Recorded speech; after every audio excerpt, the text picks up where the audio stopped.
నార్మల్‌గా general talk ఏమిటంటే, తమిళంలో గాని, ఒక బెంగాలీ గాని, ఒక హిందీలో గాని చేసిన ప్రయోగాలు తెలుగులో చేయటం లేదు. దర్శకులు ప్రయోగాలు చేయడానికి ముందుకు రావటం లేదు అన్న విమర్శ అప్పుడప్పుడు వినపడుతూ ఉంటది. దాని మీద మీ అభిప్రాయం చెప్పండి? ఇది ఏంటంటే 2 ఇయర్స్ బ్యాక్ వరకు మీరు చెప్పింది కరెక్ట్ అండి. హుహు. ఈ మధ్య అందరూ కూడా కొంచెం డిఫరెంట్ టైప్ ఆఫ్ మూవీస్ తీయాలి. డిఫరెంట్ వే ఆఫ్ టెల్లింగ్ ఉండాలి. అయితే 'రామ్ చరణ్' లాంటి హీరోని పెట్టుకొని చెవిటివాడిగా ఏపించాలంటే మేమందరం అయితే భయపడేవాళ్ళం. హ్మ్. హ్మ్. హ్మ్. సుకుమారు దాన్ని కన్విన్సింగ్‌గా, అద్భుతంగా ఆడియన్స్ కూడా అందులోకి ఎళ్ళేటట్టు హుహు. సో ధైర్యం చేస్తానండి. ఇదివరకి హుహు. 16 వయసులో కూడా నేను హీరో కుంటాడంటే చంద్రమోహన్ గాడు కుంటాడు. హ్మ్.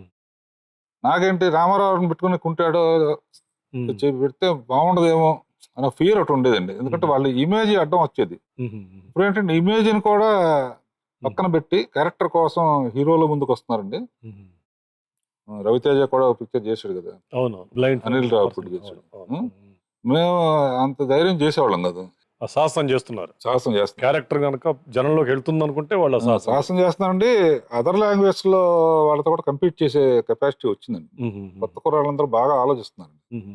'కేర్ ఆఫ్ కంచరపాలెం' చూసానండి. హ్మ్. చాలా అద్భుతంగా తీశాడండి. హుహు. హుహు. రియల్ క్యారెక్టర్స్‌తో